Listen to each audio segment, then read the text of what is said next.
안녕하세요, 주간도바의 쭈바입니다.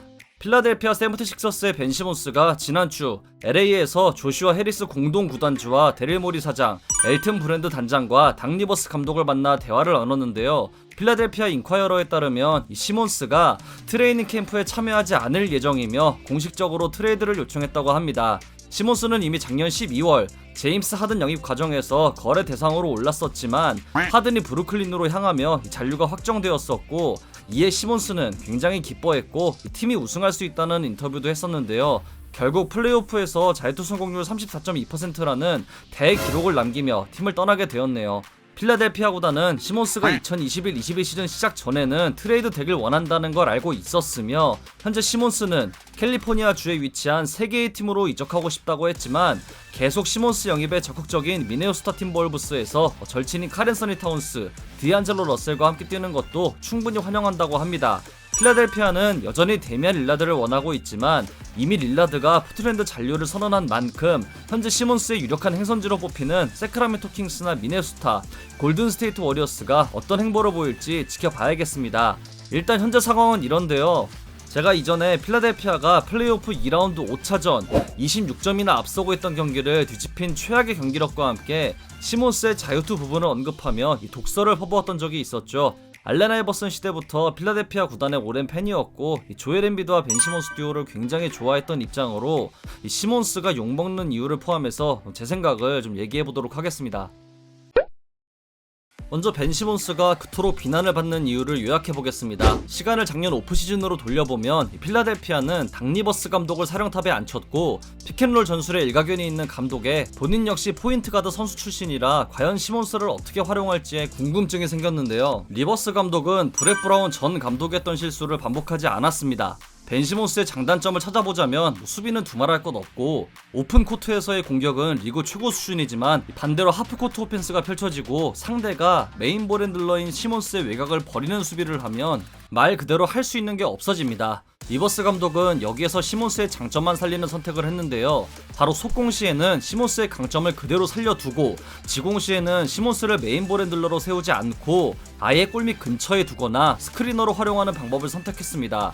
이로 인해 공격 범위가 넓고 주로 미드레인지 지역에서 공격을 주도하는 엠비드가 실제로는 파워포워드 역할을, 림 근처에서 덩크나 레이업으로 주 득점을 하는 시몬스가 센터 역할을 한 것이죠.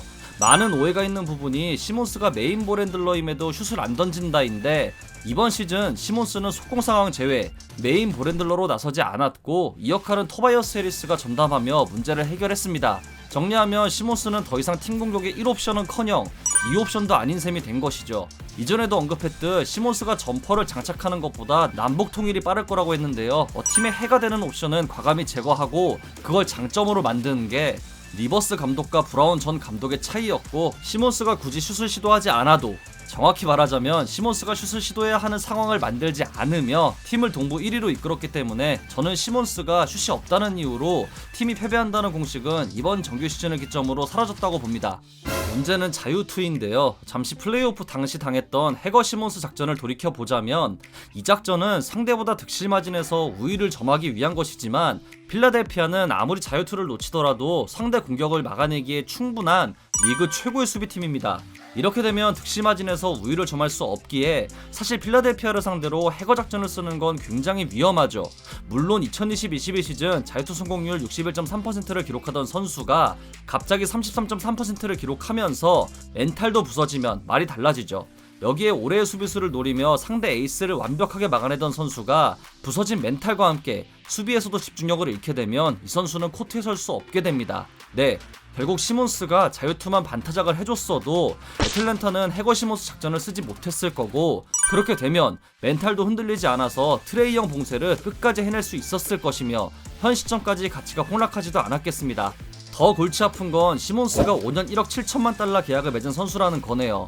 여기에 필라델피아 구단은 브렛 브라운 감독 시절부터 시몬스를 구단의 황태자로 대우해줬고, 심지어 조엘 엠비드보다 시몬스를 구단의 핵심으로 간주했었죠. 그런데 돌아온 건 30%대의 자유투 성공률과 선수가 가져야 하는 기본적인 책임감 부재, 덩크와 레이업뿐인 공격마저도 더 패스로 날려버리는 소심한 모습이었네요. 팀의 탈락 이후에도 브루클린도 미러키에 진 듯 승리는 쉽지 않다며 2라운드에서 극도로 부진한 조에리스가 본인이 잘했으면 올라갔다고 한 것과는 정말 상반되는 인터뷰를 한 것까지 유리 멘탈과 책임감 부재가 시몬스가 욕먹는 가장 큰 이유라고 할 수 있겠습니다. 물론 모든 문제가 시몬스에게 있다고 볼 수는 없습니다. 큰 무대에서의 이해할 수 없는 로테이션 운영과 함께 플레이오프에서 같은 상대에게 2번이나 역전패를 당한 건 감독으로서 할 말이 없는 결과이며, 아무리 시몬스를 위해 미디어로부터의 비난에도 굴하지 않고 시몬스를 위한 최적화된 롤을 구현해냈다고 해도 인터뷰를 통해 팀의 주전 포인트 가드가 우승팀의 포인트 가드로 적합하냐는 질문에 애매한 답을 보인 건 분명 현명하지 못한 대처였죠. 결국 시몬스가 욕바지가 된 거지, 이 플레이오프 탈락에 있어서 가장 큰 책임은 감독인 리버스에게 있습니다. 말이 길어졌는데 정리하자면 시몬스 본인의 유리 같은 멘탈과 프로답지 못한 책임감이 결국 한때 제2의 매직 존슨이 될 거란 찬사를 받던 그를 현재 가치가 폭락한 선수로 만들었다고 볼 수 있겠네요.